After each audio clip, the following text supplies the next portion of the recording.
Hello listeners, welcome back to Luke's English Podcast, a podcast for learners of English all around the world. How are you doing today? I hope you're doing fine. So this episode is mostly about accents, with some stuff also about study routines for learning a language, but mostly it's about accents. And I'm talking today to Patricio from the YouTube channel Patricio Languages. I first noticed Patricio and his work not that long ago when one of his videos popped into my YouTube recommendations.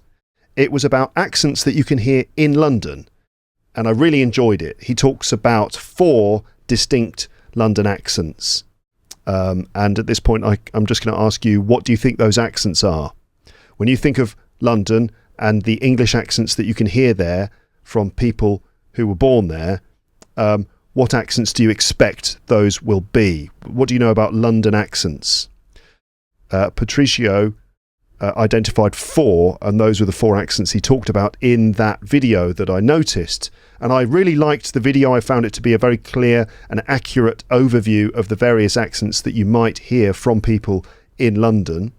And I checked out some of Patricio's other videos and saw that he's also done episodes about all kinds of different other accents in English, and not just regional accents within the UK, like, you know, London and Manchester, but also international accents, including ones that I don't often see people talking about and explaining, such as Caribbean English or English accents from West African nations, and many specific forms of American English, like the varieties you might hear in New York, Chicago, Texas, Florida, Los Angeles in California, Philadelphia, Baltimore, and plenty of others. So loads of interesting content about accents reflecting the wide variety of ways in which English is spoken by different people all around the world. I think this has to be a really, really important thing. And I always want to encourage you, my listeners, to be aware of the varieties of English that you might hear. Okay, and instead of having a narrow focus, focusing on one particular form of English that you, for whatever reason, have decided is the only one, I think that's not the right idea. That you need to be fully aware of the diversity of the English language, and you need to embrace that, and you need to become more and more familiar with different accents. I also noticed that Patricio is a language learner himself, who has learnt Spanish and Brazilian Portuguese to a good level, and he's done videos about his study routines for those languages, which I found to be full of interesting and good advice. So I thought that Patricio would be a great person to talk to in an episode of this podcast. I got in touch with him to ask him if he wanted to come on, and thankfully he said yes. So here it is, right? A conversation with Patricio from Patricio Languages on YouTube, a channel that you should definitely check out. So we're mainly going to talk about, as you've understood, accents that you will find in London, specifically in London. So accents not just American and British, and not just within the UK, not just within England, but specifically within London. So there's that. Then we have a discussion about issues around accents and learning English, and the way that you should see this whole subject. And then we get on to Patricio's study routines for learning Spanish and Portuguese, which I think are very interesting. I think that should be interesting for my listeners to hear a native English speaker talking about his processes for learning another language. It's just interesting to hear someone's approach described in English. So what I'm trying to do with this is to help you map the sounds of English as it is spoken, meaning the various accents. But in this particular case, we're going to focus mainly on London. I want to raise your awareness of different accents. I also want to help you understand the importance of being able to understand English spoken in a variety of accents. There are also considerations which you need to think about, and questions that you might have, including what accent should I have? What accent should I be trying to learn? And should I try to remove all traces of my accent when I speak English? So wherever you come from, that might be something you've thought. You just think, where do I stand when it comes to learning English and my pronunciation? Should I be attempting to sound like a native speaker from London or something, in which case, which one? But should you try to eradicate all traces of your accent when you speak English? So there's all that. Now, you will notice that during the conversation, Patricio and I both agree that when you are, let's say, teaching or explaining different accents, it's a bit tricky whether you should copy those accents while you're doing it. That's a bit of a tricky thing, depending on the accent, depending on the person who's doing it. But the point is that, let's say, if we're trying to teach you 4 different accents from London, naturally, we will want to demonstrate them and show you what they actually sound like. But we've got to make a decision there, because if we choose to actually copy those accents, unless we do them perfectly, right, unless we're able to copy the accents perfectly, there's 3 potential problems. Problem number 1 is that we just give a false representation of what the accent is. For example, if I'm trying to do a certain specific London accent and I can't quite do it perfectly, then that's not really teaching you what the accent genuinely sounds like. But secondly, if I don't do it correctly, or if Patricio doesn't do it correctly, then we could just make a fool of ourselves on the internet. And people can be very sensitive about accents. You know, if you don't get it just right, people will call you out and they don't like it. And thirdly, it can even be offensive, you know, to do another accent wrong. And there are various little pitfalls, sort of cultural, political, social pitfalls around copying someone else's accent and not doing it 100% perfectly. And so for that reason, we don't demonstrate the accents all that much during the episode. Instead, I encourage you to go and watch Patricio's videos, specifically the ones he's done about London accents, and I've put links in the description, because in those videos you'll see that Patricio actually plays different samples of people who were born sort of speaking like that, people who naturally speak like that. He plays samples of them talking in his videos, and that's quite a good way to, you know, get a sense of what those accents really sound like. So we agreed that it's a little bit problematic to try to copy other people's accents. Having said that, I'm certain that during this conversation, you will definitely want to hear those accents demonstrated. And so actually, maybe against my better judgment, in the second part of this episode, I will go through those accents in a bit more detail. I will point out some more specific sort of phonological details for those accents, certain vowel sounds or certain consonant sounds and things like that. I will get into a bit more detail after the conversation, and I will demonstrate some of the accents. Now, some of these 4 accents that we're talking about, I'm pretty confident I can do them fairly well. And if not, I will try and find some samples to play you. So in the second half of this episode, I'll get into some more details and we'll demonstrate the accents to you in more detail. But otherwise, for now, let's talk to Patricio from Patricio Languages. And I really hope you enjoy this episode. Stick around for more details afterwards. But now, without any further ado, let's get started. And here we go. So in the first instance, I actually started the channel to teach people how to learn languages by themselves. I've taught myself Spanish, I've taught myself Portuguese, and I thought, you know, I could give people some tips and tricks on how to learn languages if they're a busy working adult and they can't really fit it around their schedule. That was mainly my target demographic. Then one day I decided to do a video about London accents. It did fairly well. So I've continued to do videos about accents, although I'm still doing videos about how to learn a language by yourself as a busy working adult. So my channel is a bit of a hybrid between how to learn languages and, you know, how to master accents or how to understand accents better. So which of your videos is the most popular on your channel? At present, London Accents Explained, followed by California Accent Explained. Those 2 videos are really popular, over, I think, 150,000 views a piece, but that's very recent success. Prior to that, you know, I was struggling to break 50 or 70,000 views. Okay. Yeah, that's the way it often works with YouTube. You just kind of plug away making your videos, and then sort of for some reason, one video just gets picked up by the algorithm. Yeah. And then there's a trickle down effect, right? Other videos start to do well as a byproduct of that video doing well. Because what I found is that people are staying on the channel, watching the other accent videos, and then staying in this kind of accent explained loop. And I've actually created an accent explained playlist, which discusses all of the accents that you mentioned and a few more, to showcase how people sound, what words they say, and what you're likely to hear in specific regions of the world. Mm-hmm. So the London Accents Explained one is currently the most popular, although the Californian one is catching up. Why do you think people are interested in that video then? I think the London Accent Explained one is twofold. There's a lot of examples in the video from actual Londoners speaking.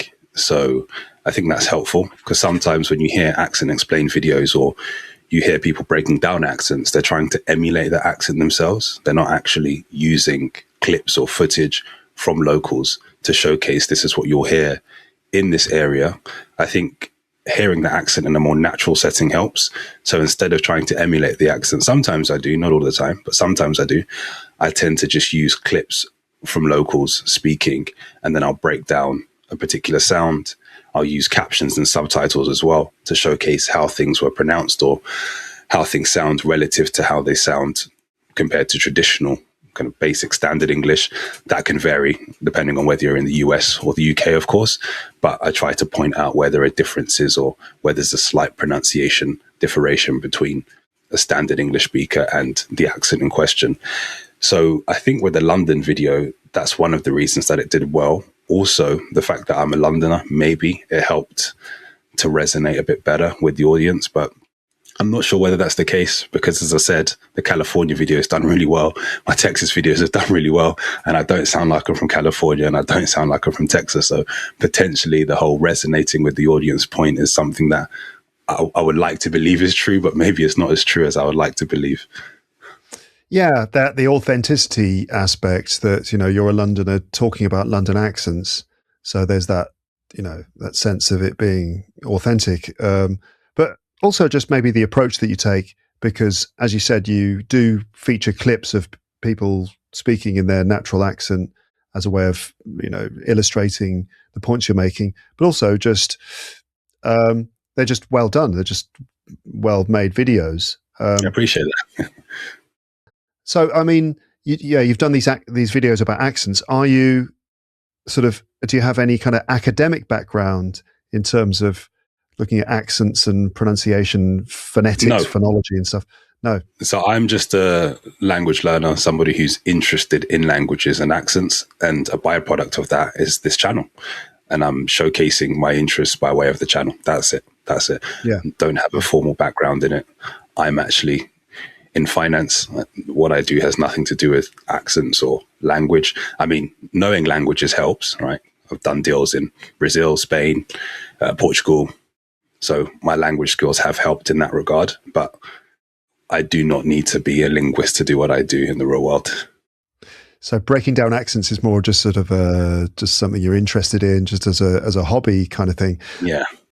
Yeah, but then maybe that helps as well, because if you are overly academic in the way that you describe features of accents, then it can start to become a little bit alienating for people who are not from the academic world. So I guess that you kind of like, you do your research and break down different features of an accent, but then you can explain them in a kind of everyday, in layman's terms, which is quite an appealing thing for most people who are not sort of into the academic side of things. Yeah, and a lot of it has to do with my interpretation of things. So what I hear in accents, and I try to get that across as well. I'm not saying that what I'm saying is gospel, is the absolute truth. This is how I've interacted with this accent, or this is how I've interacted with this language. Feel free to listen. I'm not saying that this is the way to do things, or this is the way to learn, or this is the way the accent is. You know, it's open to interpretation. Feel free to question me, or, you know, leave a comment to say you were wrong on this. Potentially you forgot about this. Always happy to learn, right? I don't think I know it all. But I think with the channel, as I said, it's born out of a genuine interest. So it's nice to see people interacting with it in such a positive fashion. Yeah, absolutely. So let's talk about the London accent video then. You break down 4 different London accents in that video. Can you tell us about those 4 accents? Yeah, absolutely. I think the first is RP, and this is probably the most popular accent outside of the UK because we hear it in period dramas, in films. Hollywood likes to push this accent. So you'll hear RP a lot. You'll also hear it in the news. And this is an accent which I think my audience certainly, and potentially your audience, is most familiar with. Stiff upper lip, pronounce all their T's, and you'll tend to hear pretty much everything pronounced in inverted commas well. It's clear. Now, there is a spectrum with this accent. Not everybody sounds the same. If you listen to King Charles, he doesn't sound like his sons. And if you listen to the folks in kind of Made in Chelsea, they probably don't sound like their parents. So the accent has evolved over the years. And I think this newer variant is called Standard Southern British English, which is a form of RP, or what some would call modern RP. So there is a difference between that classic RP and modern RP, which I'm sure we can get into later in this video. But that's the first accent which I discussed in the video. The second is Cockney, which is a famous accent that's born out of the East End of London. A famous actor who has this accent is Danny Dyer. A few features of this accent: TH fronting, so using brother instead of brother, or mother instead of mother. You'd also hear that glottal stop, so water instead of water, and things like that. Usage of words like ain't and in it. So I ain't doing that, not I am not doing that, I ain't doing that, or that was crap in it, to intensify a claim. So it's not unusual to hear those things as well. And then you have Estuary, which falls somewhere between Cockney and RP. And depending on the speaker in question, they may be more Cockney leaning or more RP leaning. And the Estuary accent's an interesting one because it shares a lot of features with Cockney. I like to refer to it as maybe a diet Cockney, or a kind of calmer Cockney. So it sounds very Cockney leaning, but it's not quite Cockney. And it sounds RP leaning, but it's not quite RP. But again, the speaker in question can lean closer to RP or closer to Cockney. It really depends on context. Then you have the MLE accent, which is the newest accent in London. I think it's been around since the 80s or 90s. It's a relatively new accent. And the name MLE comes from Multicultural London English. And that multicultural piece pertains to the demographic of people who created this accent. It's born out of West Indian immigrants moving to the UK, particularly Jamaicans, and adopting their speech or adapting their speech with Cockney. Because if you hear MLE, it's a bit of a hybrid between Caribbean English or Jamaican English and Cockney. But there are other influences as well, namely West African influences, East African influences, Southeast Asian influences that have influenced this modern MLE. But I think the primary influence is from the West Indies. You can really hear it. And a lot of words are shared, even greetings. A word like wagwan, which means, what's up, what's good, how are you? Wagwan, that's straight from Jamaica. And if you listen to how things are said, it has that kind of cadence that you will hear from the West Indies as well. And the pronunciation of things like the and that may become the and that replacing of TH with a D is something that you'll hear in West Africa, again in the Caribbean as well. So that's where that accent comes from. What's interesting about the MLE accent is that there are a few telltale signs with it. One thing is the pronunciation of words like, why, and fly. It will sound more like, why, fly. There's a relaxed sound when you use that word. There's a relaxed sound when you use those words. And MLE also uses intensifiers. So take a word like still. Instead of just saying, I'm going to the shop, you can say, I'm going to the shop still. Or I spoke to him yesterday still. It doesn't really add value, but it does in the sense that it showcases the fact that something was done or you're going to do something. And another word that's popular with MLE speakers is man. So I could say something like, man's going out today, or man went there yesterday, or I was talking to my man, or man said he's not going. So you can use it in the first person and the third person. Women use it sometimes. It's not typical to hear that, but you may hear a woman from time to time referring to herself as man in the first person, which I know sounds crazy to a lot of foreigners, especially to my American friends, but this is something that you may hear. Okay, right. Wow, a lot of stuff all neatly summarized there. That's great. So, listeners, you can check out Patricio's video about the 4 London accents, but also there's a specific video, a couple of videos about MLE as well, where you can hear examples of all those things that he's just mentioned. I mean, one point that you've made, I've noticed in your videos, and I think you said it earlier on, which is that the fact that every accent is a spectrum. So we talked about RP being a spectrum where you, on one end, you've got the kind of heightened RP that you might hear from very old-fashioned English or upper-class English, you know, that you might hear on a show like Downton Abbey or The Crown, or even members of the royal family using it, or people from very upper-class exclusive schools will speak in a certain heightened posh RP, and then there's a more standard RP. I think you call it standard Southern British English.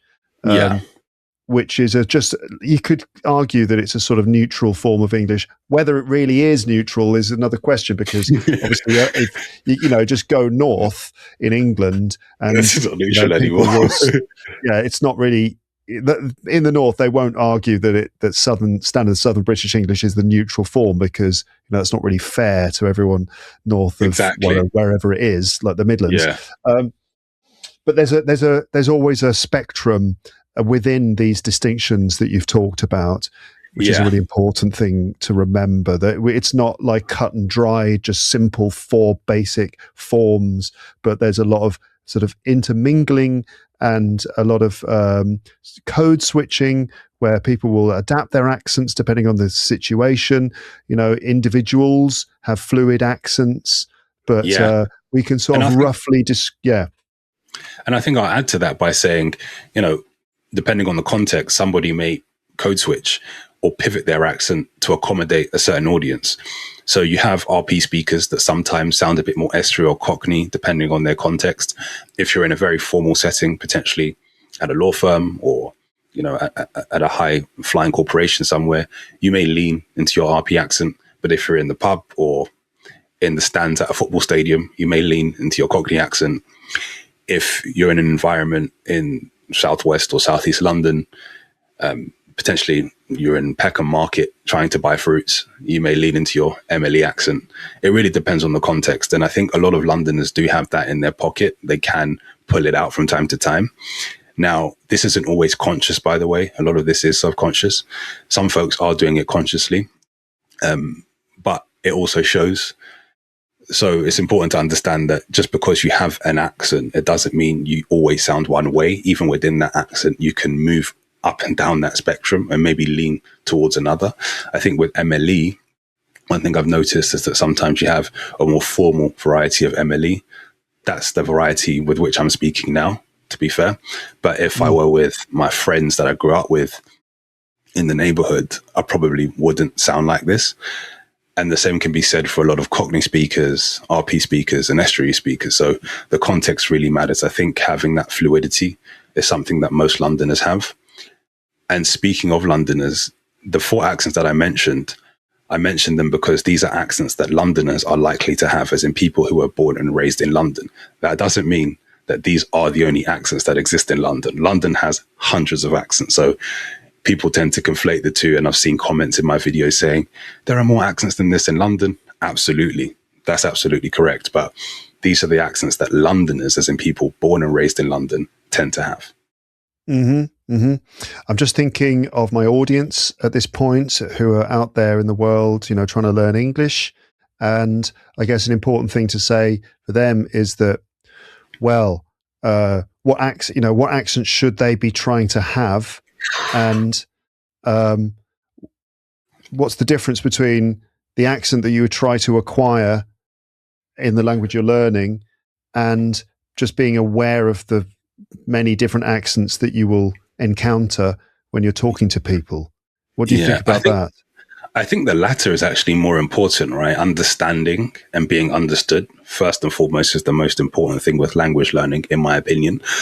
I think after a certain point, you sounding like a native is probably never going to happen. I think that's the unfortunate truth. You'll get close to sounding native in a language, but I don't think you're ever really going to sound like you're from somewhere unless you truly assimilate with that culture, move there, live there, and pick an accent and really try to emulate that. But I think it's more important to understand those people so you can communicate, because that's the purpose of language, right? You don't want to just learn it in isolation and not speak to anyone. You want to speak to people. So you need to understand them first and foremost. So understanding accents, I think, is the most important thing. Trying to emulate one, I think, is a step in the right direction, especially if you want to perfect your target language. But I don't think it's the most important thing. And actually, I think it's the hardest thing. So I wouldn't spend too much energy in trying to sound like a native. Try to improve your English or whatever language you're learning, but understanding it is more important than sounding like an MLE speaker or an RP speaker or a Cockney speaker. And I think there's a bit of a charm to having an accent, your native accent, when speaking English, to be honest. I think that helps you stand out. You don't sound like everybody else. There's something about you that's intriguing and can start a conversation. That is a conversation starter. Or where are you from? Because clearly you're not from this place. That's your door in, right? If you sound like everybody else, now you've just closed the door that was potentially open to you. So just be cognizant of that as well. And I had to learn this through learning languages. When I learned Spanish and Portuguese, which we'll get into later, I was trying to kind of get rid of my gringo accent, which I've accomplished to some degree in Spanish. Not so much with Portuguese, but what I found is that having a gringo accent can actually be helpful, right? Because if you sound too close to a native, if your Spanish is too good, you may not get the best customer service in a restaurant when you're at an all-inclusive in Dominican Republic. But when you sound like a gringo, you get gringo treatment, which unfortunately sometimes is better. So it may backfire if you sound too native. Yeah. Right. So two things I'm thinking of. One is that, being intelligible has got to be the first thing. That if you're learning a language, you've got to just focus on being understood and being clear. Now that might involve picking an accent which seems to be the neutral form and trying to aim at that, which probably in English is going to be a form of RP, a sort of modern standard RP.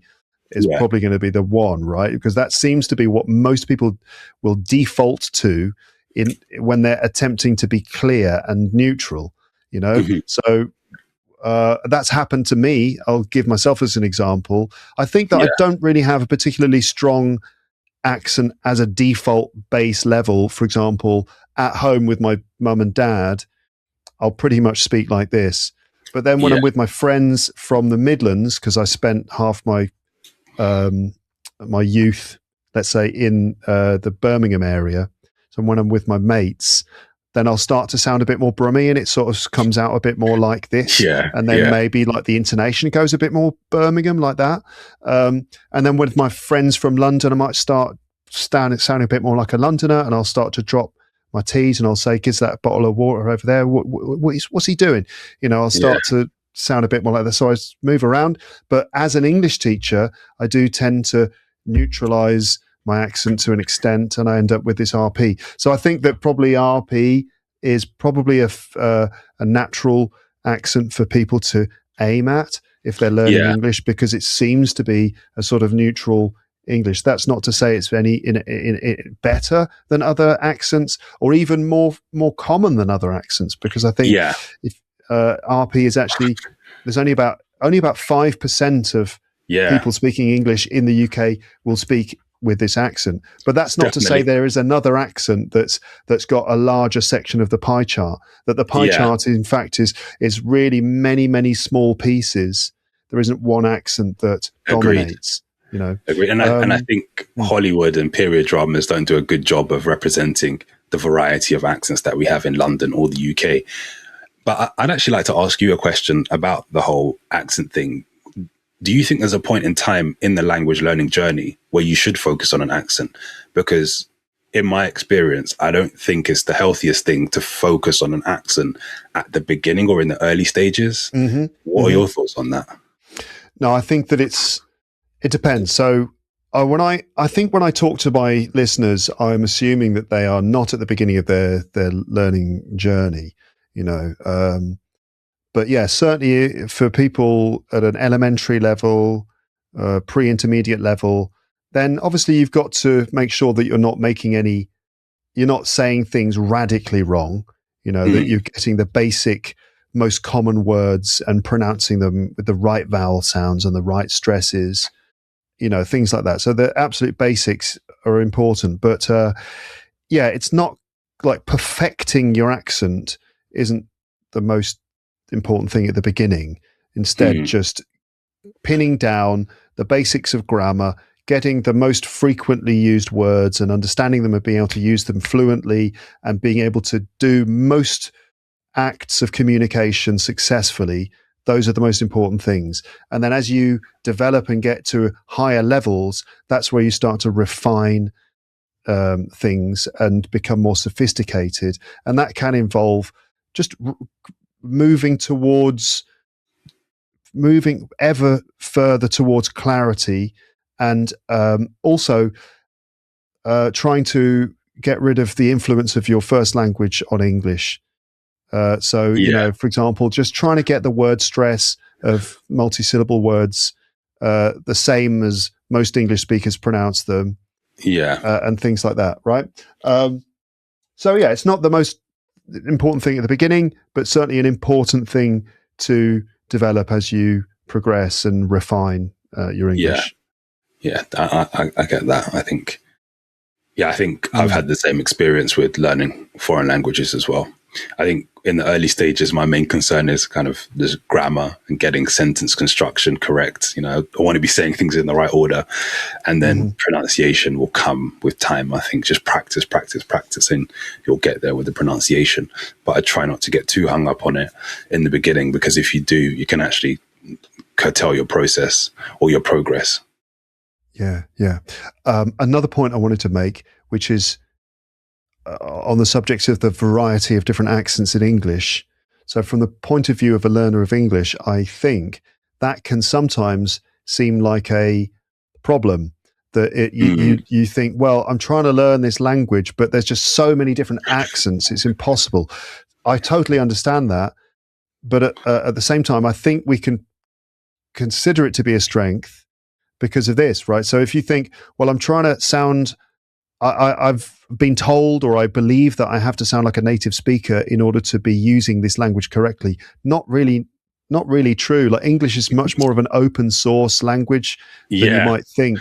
And the fact that there's so many different accents is a good thing, because your accent is one of them as well. So if you are a Polish person speaking English, for example, then, you know, it's okay to have a bit of a Polish accent, because, you know, welcome to the club. We've all got some sort of accent.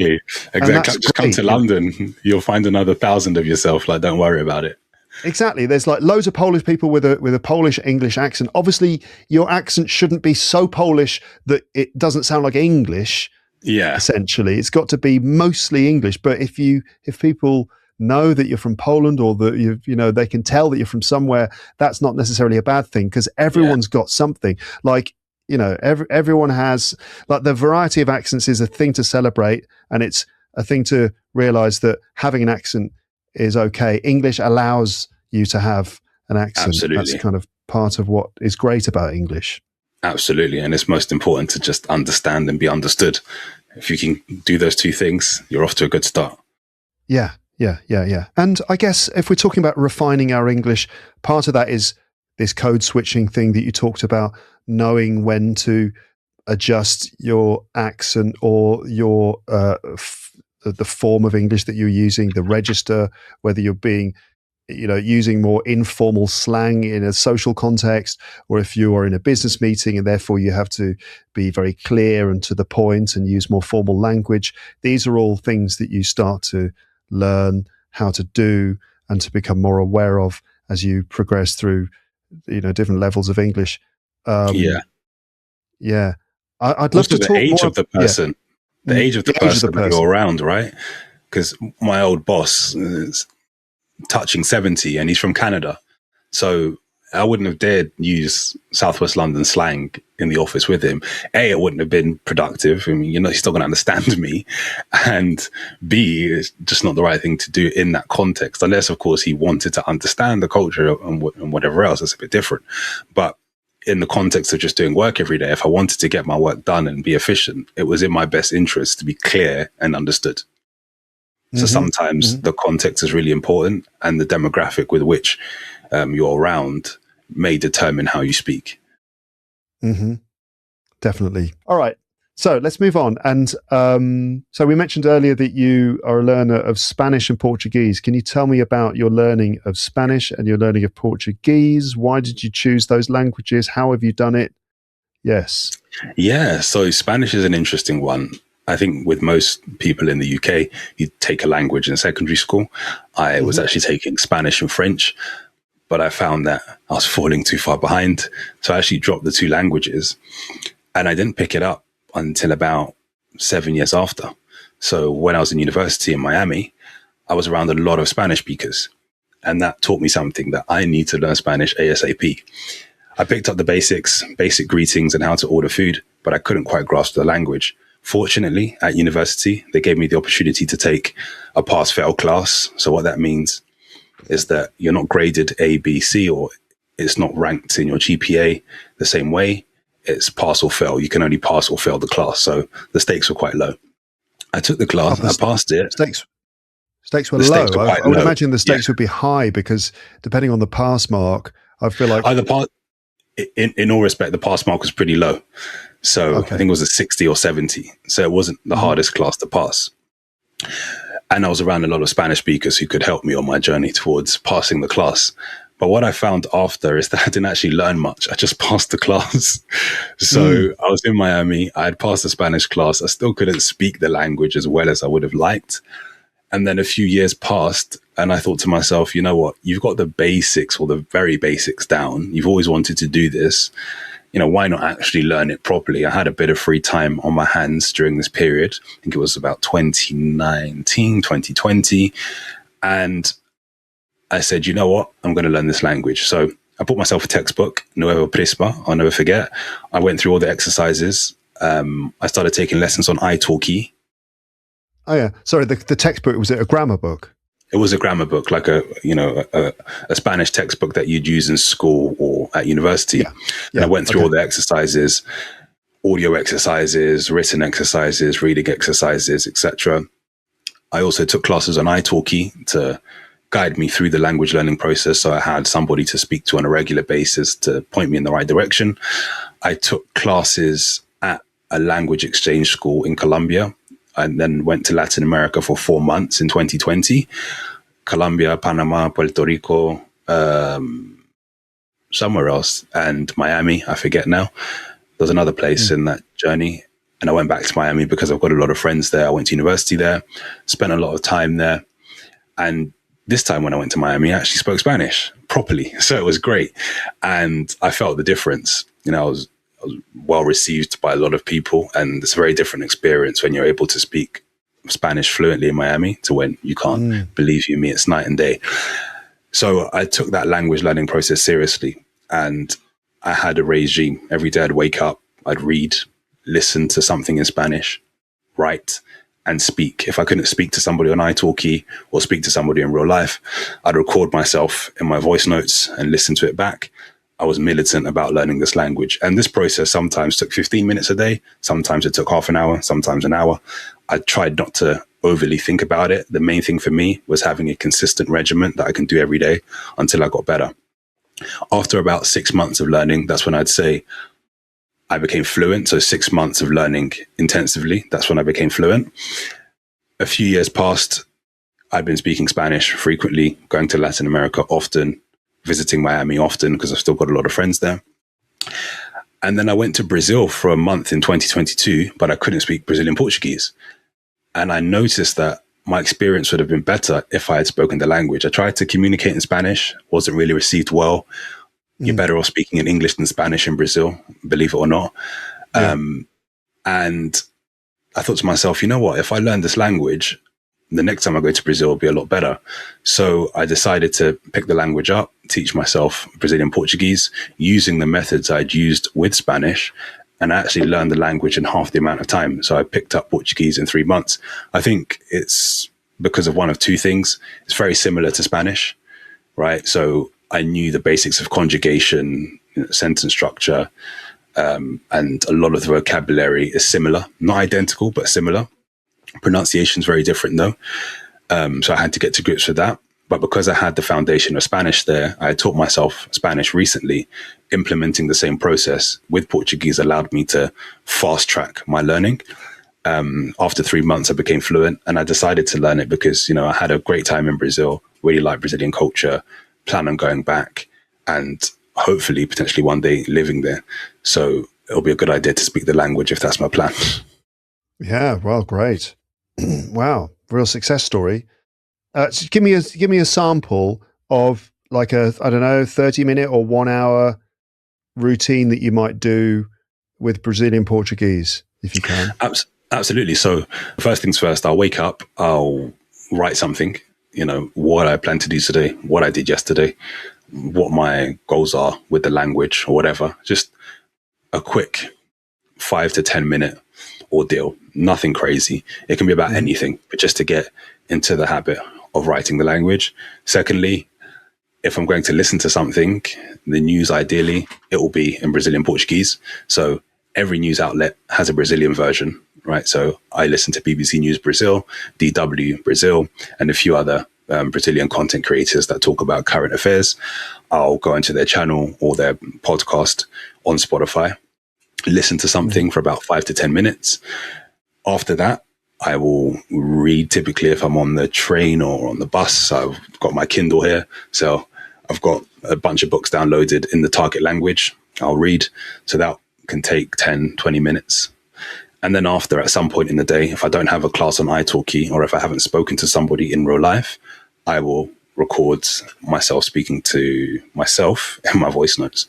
And this can be 5 minutes at a minimum, potentially 10 minutes.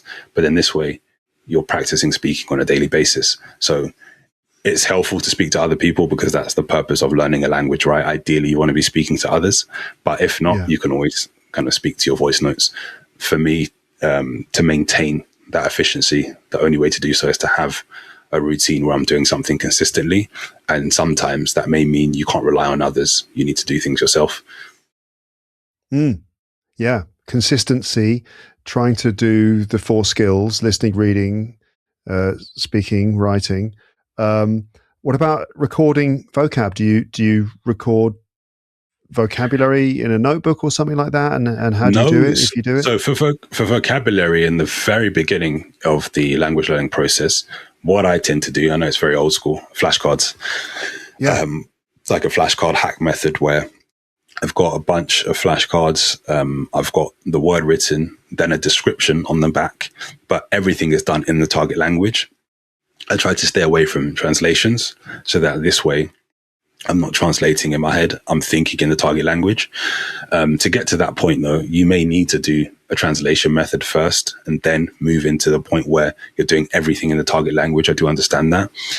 At the very beginning, when I was learning Spanish, for example, I'll have a list of words in Spanish, then English, then I'll have the description in Spanish so that I had some reference point in my mother tongue. But when I was learning Portuguese, I didn't do that. I just went the word, description. And over time, reading these descriptions over and over again, I got the word in context.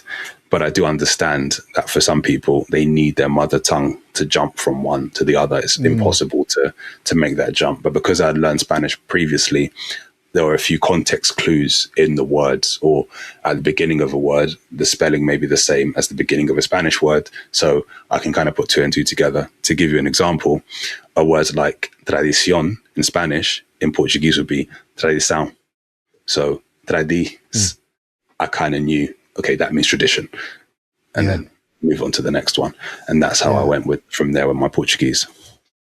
Do you not try and put these words in context? Are you, so put it in sentences. In sentences, yeah. So with the flashcard method, I'll have a word on one side, then I'll have a sentence on the other side. And that will help me to remember, okay, this is what this means in context. And if, I guess wrong, I put the pile on one side. If I guess right, it goes on the right side. Yeah. And then spaced you just repetition. smash this. Yeah. And then just keep smashing that out until I feel comfortable enough to speak, or I feel comfortable enough that I don't need to keep doing this. I can just actually have normal conversations and then brush up on the things that I'm not too good at some point in the future. But I try not to let the fact that I don't understand a few things stop me from learning, right? Try not to get too hung up on that. Just keep moving forward. Slow progress is better than no progress. Yeah, right. And it's not perfection. You can't really expect 100% perfection, but you have to just acknowledge the bits that you're learning and progressing with, and the other stuff is just stuff that you're going to deal with later on, I guess, at some point. And I think trying to consume the culture, so moving to a place would be very helpful if possible. But if not, turning your phone settings or all your electronic settings into the target language, so you're forced to interact with the language daily. If you're going to read a book, why not read a book in the target language? If you're going to watch content, why not watch content in the target language? If you're going to listen to music, well, consume music in the target language. These things are certainly helpful as well. Quick question about watching content in the target language. Subtitles or no subtitles for you? At the beginning, yeah, I think it's helpful. And if you're struggling to understand, then yes. I don't think it's a hard and fast rule, because to our point earlier about accents, some accents are very difficult to understand. So I may watch a show from that's done in Alicante, Spain, where the Spanish to me is clean, very easy to understand. And then, you may put on a show from Chile, and that may be a very difficult accent to understand. So you may need the subtitles. So it really depends. And this is irrespective of your level. You could be technically C1 or B2 and still have difficulties understanding somebody from Cuba or Dominican Republic. So it really depends. But I think you should try to aim to turn the subtitles off if possible. But if you need them, you need them. I mean, sometimes I need them in English. Yeah, same. Yeah, because, again, people forget there are other factors involved in why a TV show or film might be difficult to understand. It's not just because of your English level. And I've talked about this quite a lot, that, for example, the way that TV shows are recorded these days, and the way that we listen to them, often on a device, with a small speaker or something like that. But yeah, the way that actors are recorded, they have these very small, tiny little microphones, which are very sensitive. And as a result, like the style of shows, I don't know if it's a result of the recording techniques, but certainly the style of many TV shows these days is like to be hyper realistic, and there's a lot of mumbled dialogue, unlike in the olden days of movies and TV shows, which were a lot more like theatre performances, where the actors would be delivering their lines of dialogue incredibly clearly like this. These days it's like, there's a lot of mumbled dialogue and you can hardly hear anything. Put two and two together. That's a good point. I never actually clocked onto that. Yeah. And also there's background noise. You hear the street noise or whatever it is, or just the general hubbub of the background of the situation they're in. And then there's music as well.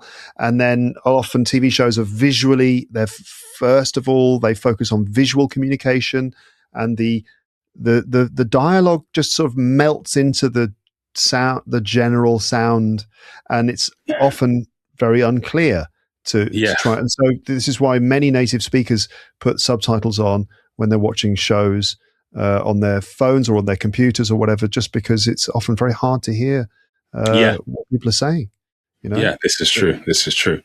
Yeah. But also I consume content by way of YouTube and other forms of short form content on the internet. So it's not just Netflix and the TV.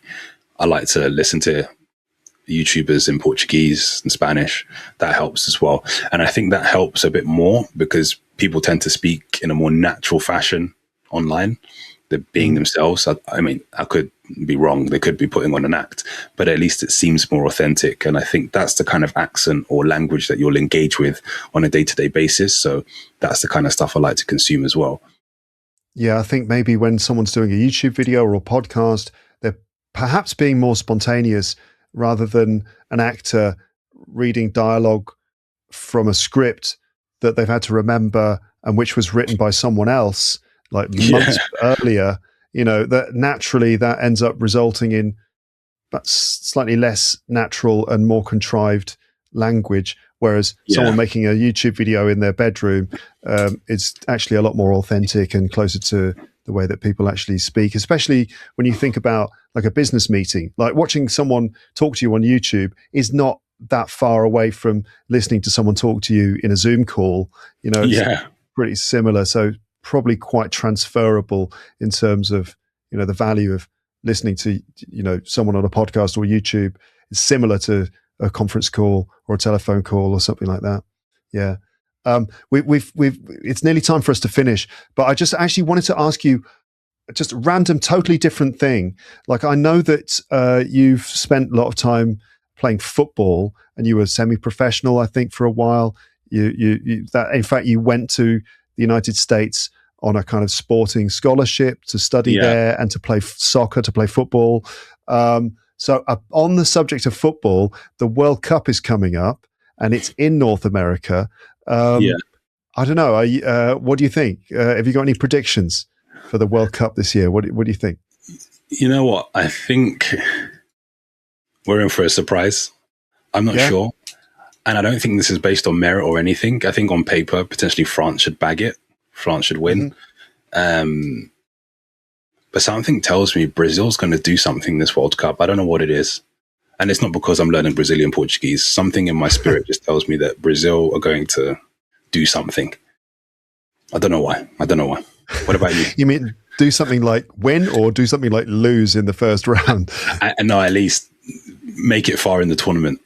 Like, make a mark for themselves. Yeah. Again, absolutely. It's been a while, right? I think 2002 was the last time they won the World Cup.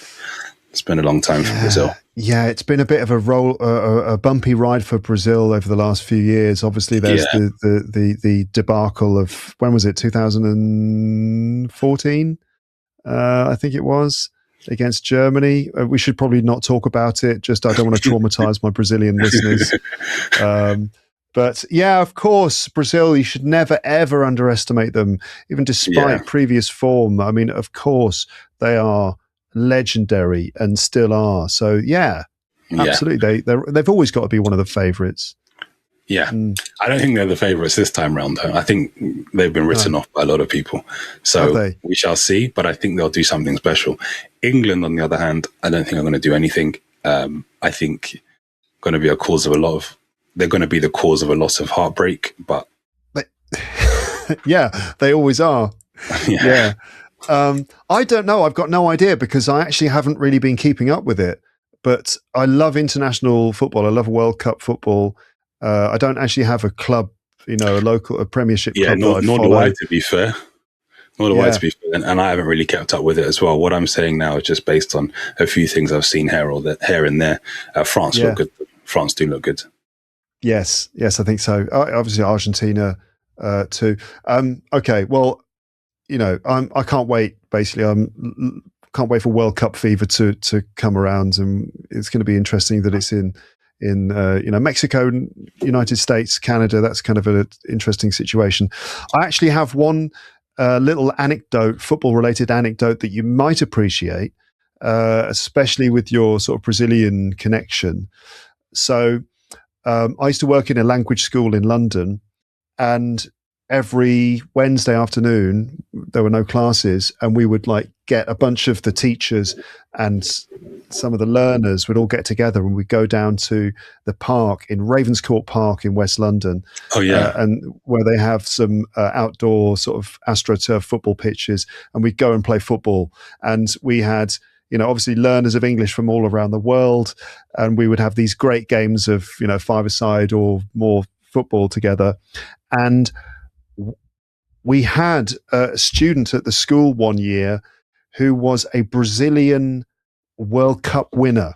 So a guy who was in the Brazilian international team, part of the squad in 1994. And he was learning English with us at the school.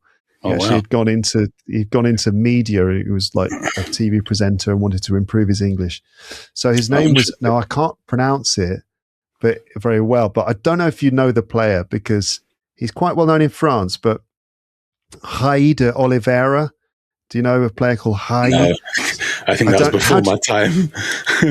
definitely before your time. So we're talking like mid-90s. He was the brother. He is the brother of Socrates, a legendary Brazilian player. Yeah, I know of him. I know Socrates. Yeah. Yeah. So this is Socrates' brother. I don't know how you'd say it. Hai, R-A-I. How do you say that in Brazilian Portuguese? Hai. That would be hai. The R is pronounced more like what we would use an H for. So I actually made a video about this the other day. That can be very difficult for English speakers, switching out that R for an H. Any R at the beginning of a word or RR in the middle of a word will sound more like an H. So car, if you read it, it looks like caro, but it's really carro. And Rio, like Rio de Janeiro, would be Rio de Janeiro. So when you see that R, it sounds like an H. But if an R is singular in the middle of a word, it sounds like an R. Okay. All right. Okay. So in the middle of a word, but at the beginning, so this is and at the end of a word. And at the end of the word, like carro, something like that. So it sounds like an H when it's at the beginning and in the middle, if it's a double R. But if there's an R at the end of a word by itself, it will sound like an R. So the word for speak is falar. Falar, you hear that R at the end. Car, which is, to us, it would sound like caro, but really it's carro. And then Rio, Rio, instead of Rio. And those are a few things that I had to really get used to when speaking Brazilian Portuguese. Right. So this legend of Brazilian football, who was in the World Cup winning squad of 94, was learning English at our school. And one Wednesday afternoon, we persuaded him to come down and play football with us. And it was amazing. Like, he was a big star at the school, of course. And the day that he came, so many other people came to play football with him. So I was on the same team as him. So I played on the same team as this Brazilian World Cup winner. And also on our team, we had a guy, and I can't for the life of me remember where he was from. It might have been from China, but I'm not sure. But there was this guy, I swear, had never played football in his life, right? And so on our team, we had a World Cup winning Brazilian legend and a guy who'd never played football in his life on the same team. You got to laugh by the side. It was amazing. And then me in the middle, and I sort of placed myself right in the middle of those two extremes in terms of my football playing ability, maybe closer to the guy who's never played football before. But yeah, that was a fun experience, being able to, I can say that I played in the same team as a Brazilian World Cup winner. Yeah, that's interesting. That's interesting. I don't think I could say that. Well, yeah, but still, I think we could have used you on our team regardless. Do you still play football? Every now and again, but not as much as I would like. But the schedule doesn't permit. Yes, yeah. And what position do you play? Striker, up front. So not a big time goal scorer, more of a link up player, hold up player. But up front is where I am. Okay. All right. Cool. Well, Patricio, thank you very much for coming on the podcast. It was really great to talk to you. And I will recommend that people go and check out your videos. They'll find links in the description. All right. I suppose that's that, isn't it? Awesome. Appreciate it. Thanks for your time, Luke. It was a pleasure speaking to you. Okay, so that is that. Thank you again to Patricio for being part of this episode. I really enjoyed talking to him. Let me recommend again that you check out his channel, specifically the videos that relates to the conversation we just had, the ones about accents in London, the ones about multicultural London English. Very good idea. You'll find links for those in the description. How was that for you? Did you manage to follow that? I expect so. I think that we carried out that conversation fairly clearly.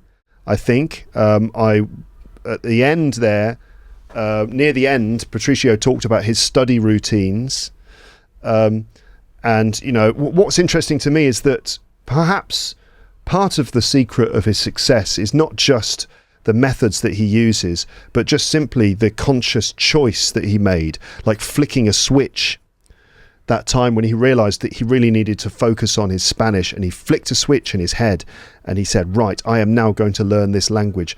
And so his motivation was high, and as sort of the decision that he made, the intention that he had was, I think, a really important step. And then one of the other things, as well as the specific methods he used, was the simple consistency of doing something in English or in Spanish or Brazilian Portuguese, in his case, every single day, and the variety of learning, mixing it up in terms of practicing the 4 different skills: listening, reading, writing, and speaking, and even sort of flipping from one to the other. So listening to something and then responding to it by speaking, reading something and then writing a few things down. Also working alone sometimes, and then also working with other people on a platform like italki, and a range of other types of practice, including reading, writing, listening, speaking, grammar and vocabulary, mixing it all up with consistency and with a sort of intentional, motivated, regular approach. So that was that. Now, what about those 4 London accents? Did you get a sense of the 4 accents, and how comfortable do you feel identifying them? So let me go through this bit again.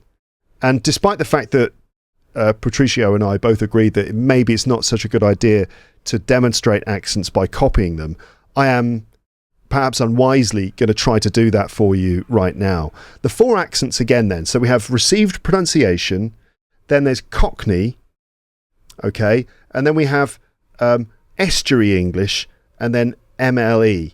Multicultural London London English, right? That 4th one is probably the one that I am less familiar with and less able to copy, and so that's probably the one I won't copy very much, but I will highlight some specific details.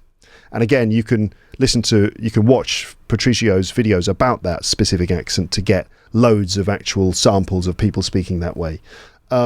So Cockney, received pronunciation, and Cockney. Now, I have talked a lot about received pronunciation on this podcast in the past.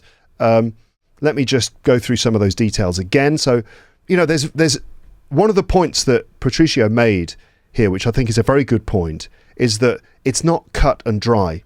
It's not a clear distinction between this is received pronunciation, then there's a very clear line, and this is Cockney, and then there's a very clear line, this is Estuary English, and a very clear line, and then this is MLE. Instead, they all blend and blur together to an extent, and you'll find some people, are a hybrid. In fact, several of those accents are kind of hybrid accents anyway. Some people will speak like RP in a more posh way.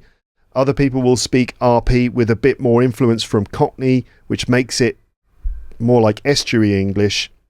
Other people speak RP, with other slight differences. There's heightened or posh RP.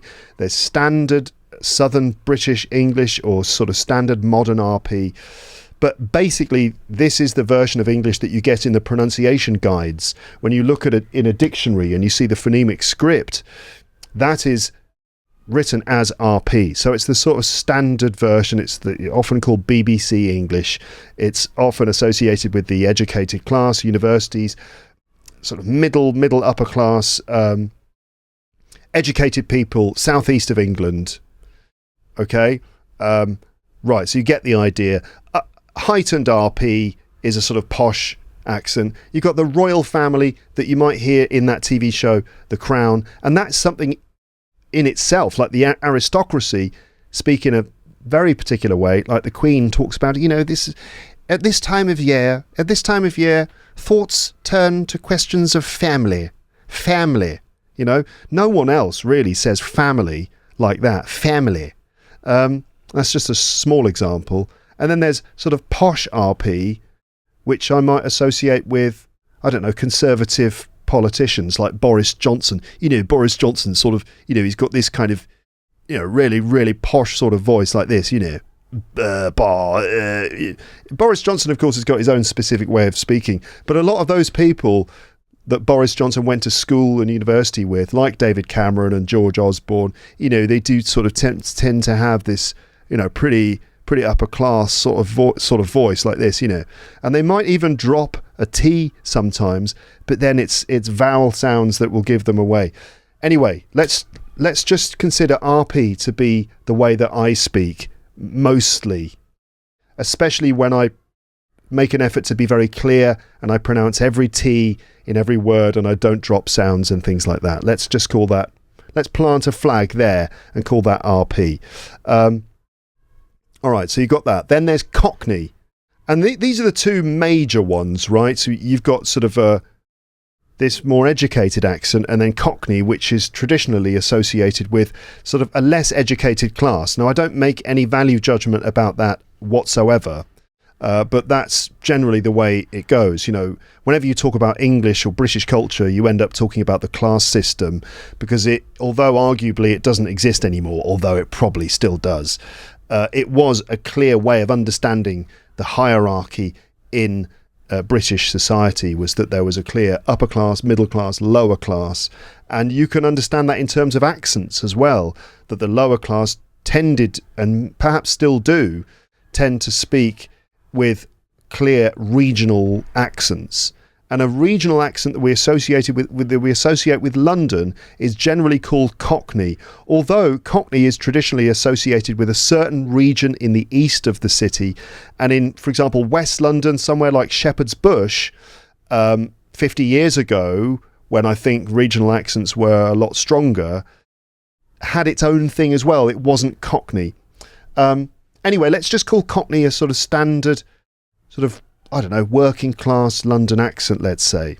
Although I'm a bit reluctant to use class as a distinction, because you could probably find some people who, in some ways, are closer to an upper class sort of cohort in their lifestyle and in terms of their bank balance, and yet still speak with a Cockney accent. So you get some people who are really rich, you know, some even people who are in the establishment, sort of people who've risen up socially and made millions of pounds, and yet they still speak with a Cockney accent, kind of. So anyway, what are the main features of a Cockney accent? I have done this on the podcast before. In fact, I did an episode in the early days, which was, I think, just called Cockney Accent, and it featured an interview with Ray Winstone, who's a famous English actor who's definitely got a Cockney accent, and we listened to him talking, and I break it all down, highlighting the different sounds and that. So that would be a good episode to listen to, the Cockney accent episode from years ago. But the glottal stop is one of the main ones. Glottal stop, that's where T sounds in the middle of words are dropped. So instead of glottal stop, you end up with glottal stop. Glottal, that. Instead of the T being pronounced at the front, it's pronounced at the back. So that's how you get those classic examples like a bottle of water. Not water, not bottle of water, but a bottle of water, right? There's that. TH fronting, which you hear a lot, and I think it should be interesting for you as a learner of English who you may have struggled with TH sounds and th sounds, depending on what your first language is, but a lot of languages out there in the world don't do that th or th sounds. Like, for example, French speakers tend to struggle with TH sounds, and they might make them into a f or a v sound, right? Actually, plenty of native speakers do this too, and this is a feature of Cockney English. So th becomes f. Think about the word think about it, might sound like think about it. And brother can sound like brother.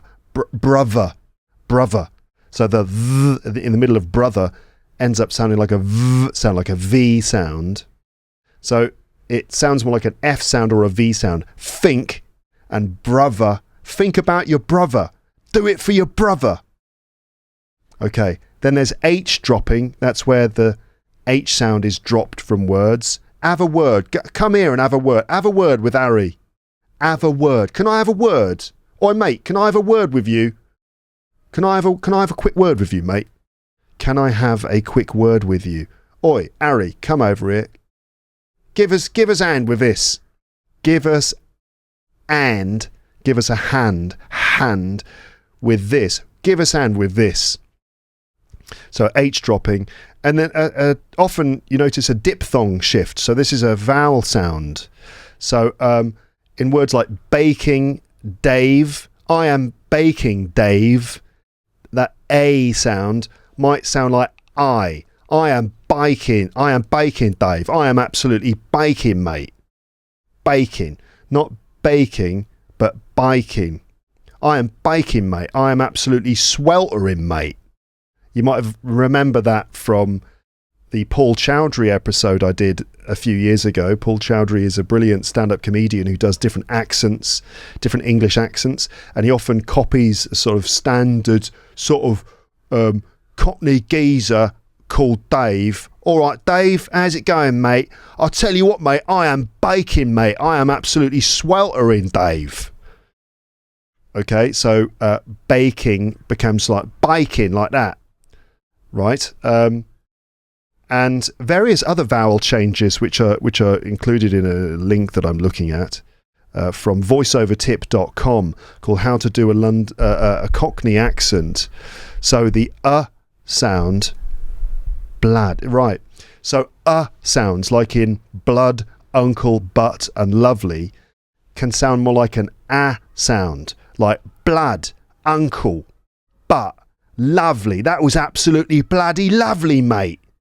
Bloody lovely instead of bloody lovely. So can sound like Also, what else? So certainly when you compare standard American English to a Cockney accent, one of the major things between American and British is the or sound, where in American English it sounds like an R sound. So you end up with like words like talk, thought, saw, because.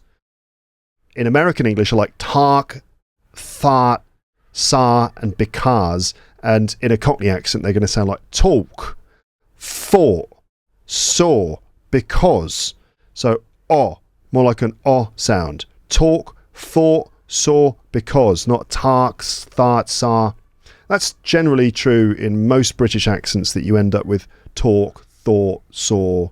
Notice with talk, there's an L in there, which is actually silent. But when a Cockney would say that, he might say talk with a woo sound, which is an interesting thing, that L sounds often become like W sounds. I'm trying to find examples of that, known as a dark L. Talking. People sounds like people. Adorable. Your daughter is adorable, mate. I had a brawl with Paul. I had a brawl with Paul. Yeah, Paul. Oi, is that your mate, Paul? Oi, Paul, come over here, speak to your grandma. It's her birthday, innit? Diphthongs. Okay. Tree, three, fee might sound like tree, three, fee. Right? Good sounds like good. So oo is like good, not good, but good. How about this one? Sometimes ow sounds become, like those diphthongs, become monophthongs. So instead of town, ow, you end up with tan. And instead of frown, it's fran. And about is like about. Oi, come over here. I want to talk to you about something. Nice. So I can sound like I a little bit. So nice day, sold, pay, lie. Nice day, lovely day, nice one, mate. Sold, nice one, mate. I am baking, mate. I'm sweltering, mate. Okay, I could go into that in more detail. I don't know if that's working for you. I could go into it in more detail, but I think I'll leave it there. So that's Cockney. And a lot of those big things, the TH fronting, glottal stop, and some of those vowel sounds are the big major things about a Cockney accent. And then we talk about Estuary English, which is, generally speaking, a sort of simplified way of explaining this, is it's a sort of a blend of Cockney and RP, where people who spoke with that accent moved out of the centre of London and into surrounding areas, especially in the east. The estuary refers to the Thames estuary. This is where the Thames River expands and joins the sea. And that whole area around the Thames estuary is known for having this kind of accent. It's a sort of a mix of, it's like watered down Cockney or Cockney light. But again, it's quite a broad category, because you'll find some people will speak their estuary English with a bit more RP, perhaps like me, although it's not really estuary English for me. It's more like in the other direction, up towards the West Midlands, where my received pronunciation, if you're really able to notice details, you'll start to hear bits of a Birmingham Midlands influence, West Midlands influence in my English, rather than an estuary influence. But it's a kind of the same thing where, let's say, received pronunciation is influenced by a local accent and blends with it a little bit. So if we talk about estuary English, which is kind of like the most common London accent that you will find. So most people don't speak with a full-blooded Cockney accent. All right, mate, I'm baking, Dave. It is sweltering, mate. Oh, come over here. Speak to your grandma. It's her fucking birthday, innit? Like, most people don't speak like that. Most people that you meet in an office job somewhere in London or in a pub somewhere will speak probably estuary English, which, as I said, is a blend of RP and Cockney. Milder version of Cockney. So, you know, that L sound in the middle of words might sound like a W sound. Milk. Yeah, that dark L, as it's known. The L at the end of certain words or before another consonant ends up being vocalised as a W instead of a L. Like talking. People. Adorable. Right? Where's your mate Paul? Paul. Oh, Paul? Yeah, Paul. I had a brawl, that's a fight, with Paul. I had a brawl with Paul. Yeah, but that's quite Cockney. But you might still hear someone with estuary English saying, is that your mate Paul? Rather than Paul. Hello, I'd like to speak to Paul, please. Right? Hello, I'd like to speak to Paul, please. Paul. Okay, so that L, dropping the T in the middle of words, you know, oi Paul, can you pass me that water? So Paul Taylor definitely speaks like this. When you hear him, you will notice that he drops the T in words, doesn't he? Water, well, let's have some more water. Maybe dropping H at the beginning of words, house, ear. How come you live here? How come your house is here? How come you have an house here? T sounds at the start might sound like ch. So instead of Tuesday or YouTube, you end up with Tuesday, YouTube, which is so common in everyday English. YouTube on Tuesday, not Tuesday. And maybe some of those TH sounds might be pronounced with a F or with a V. Youth club, it's the things you think about on a Thursday morning. It's like these are just the things you think about, aren't they? Also, I have to mention like dialect words and phrases that out and out Cockney will include a lot of Cockney slang. And yet estuary English might be a bit more like just sort of normal standard English without so many dialect words and phrases thrown in, but with some elements of that Cockney pronunciation. So you get the idea. I mean, essentially I'm talking about an accent that has a lot of the same features as Cockney, but just not quite as strong, you know? And similarly, all over the country, you're going to find RP is blended with the different local regional varieties, you know? And so most people will speak a form of RP, which is a hybrid with their local accent. I did another episode years ago called Features of Regional Accents in English. You can check the episode archive for that one. And I just, again, highlight a lot of the different accent features which you find all over the country, which are distinct from received pronunciation. And then finally, we end up with Multicultural London English, which is the one that I'm less able to copy very accurately, I think, because it's got all these different multicultural influences and, I'm not really part of the community. I didn't grow up in a community where people spoke like this. I think maybe if I had been born 20 years later and had the same upbringing that I did in London, when I lived in West London, I lived in Ealing in West London. If I'd grown up more recently, I might actually have a lot of these pronunciation features in my accent, because I think it's a lot more modern. So it's not really part of my cultural group, which is why I'm less able to copy it very effectively.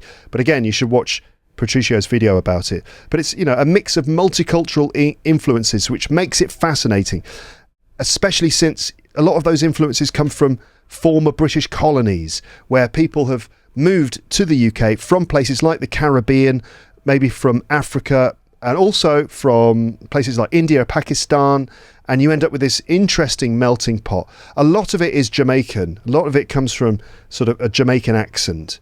But also there's the Cockney influence in there too. So a lot of Cockney features we had before that we also had in Estuary English, the TH fronting, it's the weather, and Thursday morning weather, glottal stop, bottle of water, L pronounced as W,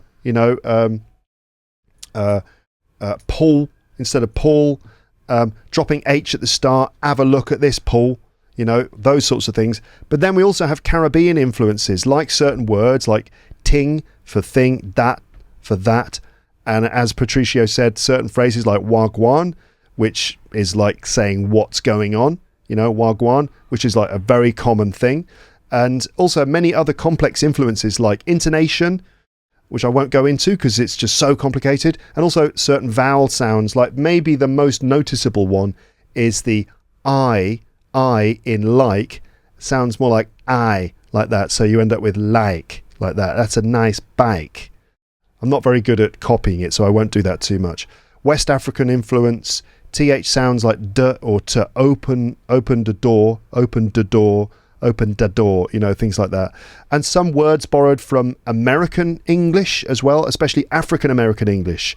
A lot of dialect words that come from hip hop, a lot of words that come from African American culture, Latin American influences too, and more. Can I go into some more details? So face, go, day, these are diphthongs which become flattened. So diphthongs are words that have two vowel sounds that consist of two different vowels, and so there's a rounded sense of movement. Like in the word face, the diphthong in the middle is a.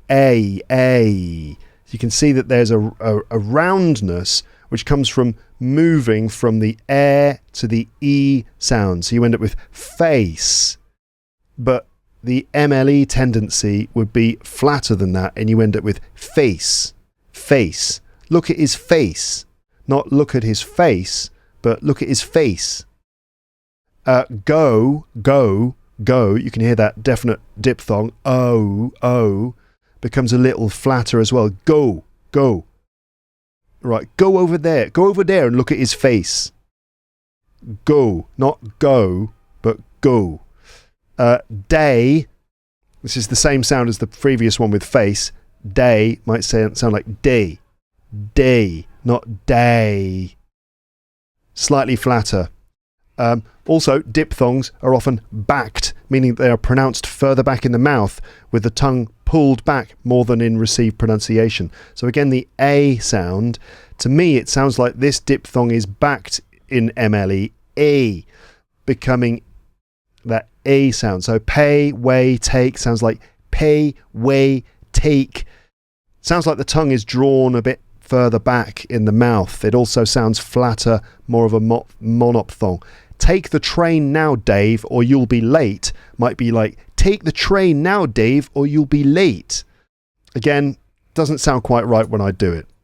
But I'm just trying to demonstrate it for you, I has a similar backed sound to me. So that's that I in like. So a sentence like, why don't you try size 9 might sound like, why don't you try size 9? So it's further back, that's a nice new bike. That's a nice new bike. Right, that's just a general sense of what it sounds like. But again, you should watch Patricio's video where he actually plays lots of samples of people speaking like this. And, you know, we look at musicians like Stormzy, who is someone who is very well known and has been interviewed lots of times, but definitely comes from a sort of community where people would speak in this accent, you know, from sort of like Afro-Caribbean communities or just parts of London. It's not just kind of like Afro-Caribbean. You find plenty of sort of born and bred Londoners whose parents were English. So it's not just immigration, but it's certainly been influenced by immigration as well, right? So there's a lot of moving and shifting around where even kids who are born to English parents, whose parents were English, you know, non-immigrant people might speak with this accent as well because they're accommodating to their friends at school and stuff like that. Yeah, okay. I think that's probably enough in terms of outlining different accent features. I hope that's been useful. I hope it has. I'm so hot right now. It is boiling. It is baking, Dave. It is absolutely sweltering, mate. I am baking, mate. It's so hot right now. I'm in the middle of it. I'm personally, but all of us are in the middle of a heat wave in this part of the world. Has it been the same for you? I'm recording this a few weeks before it's going to be published, but I'm just so bloody hot. I am baking, mate. I am absolutely sweltering, mate. Go back to that episode called British Comedy Paul Chowdhury if you want to listen to Paul doing his funny stand-up. In fact, I'm going to give you the numbers of the episodes I mentioned here for your reference. So there's Paul Chowdhury, was episode 575, British Comedy Paul Chowdhury.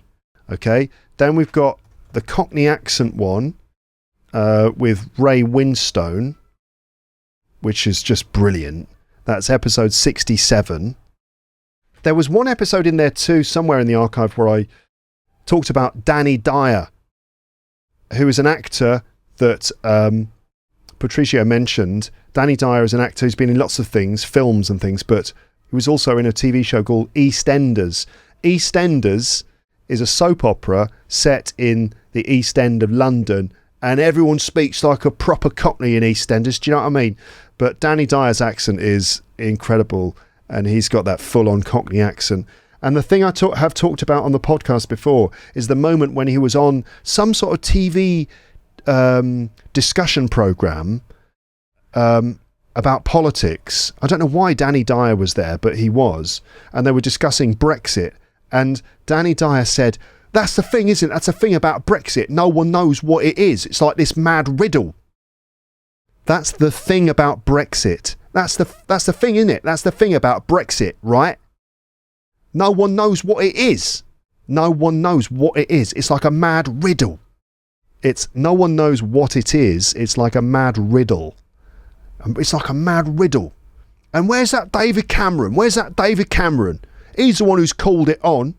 Where's that David Cameron? He's the one who called it on, meaning he's the one who made the referendum happen. There he is. He's down there in Nice with his trotters up. The twat. He's down in Nice in the south of France with his trotters up.